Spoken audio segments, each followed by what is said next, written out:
Mobile services, a big piece of what we do is linked to the jail system. We actually have teams of peers and counselors in the Niagara County Jail, and in Erie County Jail, we have clinicians in the jails. And in there, we are doing individual and group counseling. We are also in the process of starting a program where individuals will be able to receive their medication-assisted treatment if they come in already prescribed and on the medication. We will be able to continue their Suboxone, for example, which is a huge, huge accomplishment, because the way things are now, when someone is incarcerated, they do not receive medication.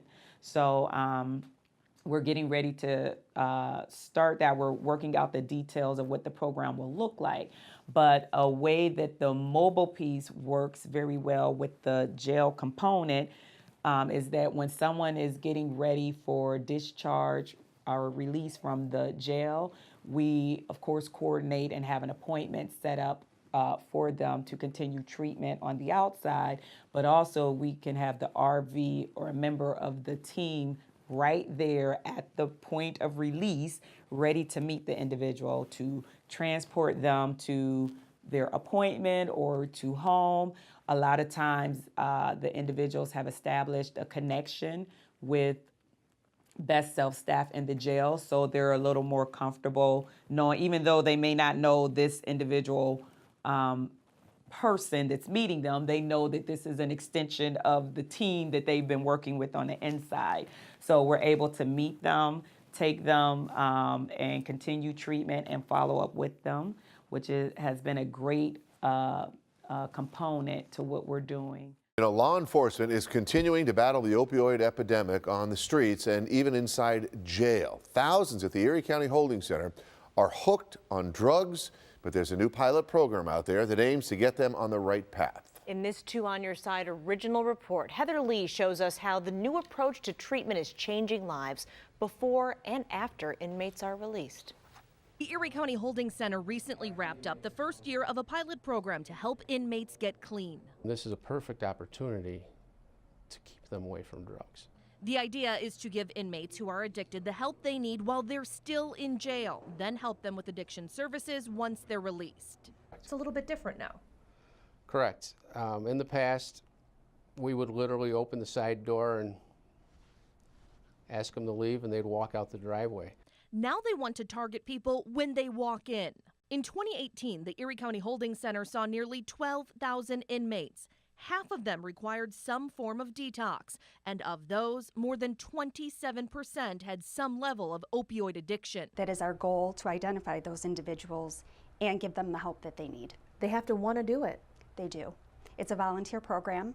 Anyone who identifies as having an addiction gets a flyer with information about treatment. But the new multifaceted approach takes things a step further with counseling while in jail. It's a very difficult thing to admit, but at the very moment when a person realizes that they have a problem and they are willing to accept help for it, we need providers to be present. Inmates who are detoxing are housed together in a special unit. RNs check on them several times a day, and doctors can provide medications if needed. Those hooked solely on opioids are eligible for a special shot before they're released to help prevent relapses. Vivitrol is an injection that actually blocks the receptors to have a high. It reduces your cravings. The company who makes the drug donated it to Erie County for this program. 32 inmates got the Vivitrol shot in 2018. Only 4 were reincarcerated.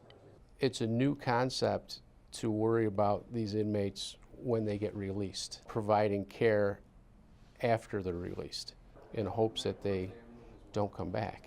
Vivitrol isn't a miracle drug, but can put people on the path to getting clean. Deputies drive inmates to their first counseling appointment post-release, so there are no excuses. This is a very small part of what is going to be, for a lot of folks, a very long process. Absolutely. If we are the start or the match that lights that fire to stop their addiction, then it's a wonderful thing. For Dennis O'Connor, the shot and counseling were that match. It's kind of like a bit of a wake-up call. I had a lot of time to sit and think in there. Dennis got hooked on opiate painkillers after a car accident. Nobody wakes up in the morning and is like, you know what, today is a good day to be a drug addict. Pills were too expensive, so he turned to heroin to feed his addiction. He was arrested several times for drug possession and stealing to support his habit. It consumed your life. Yeah, from the moment I woke up to before I put my head on the pillow to go to sleep. He credits the jail program to helping him get on the right path. It's hard to stop, but it's possible. I can't say that I haven't thought about it. I had thought about it, but it's kind of like a fleeting thought. Thousands in custody are addicted. Dozens took part in the program in 2018. Still, jail health officials say it's a success. 28 people that this worked for. 28 lives that we've changed. It doesn't seem like a lot, but you look at it differently. Absolutely. When we first started this program, I said if we can save one life, that is worth an unlimited amount of money. One life changes everything.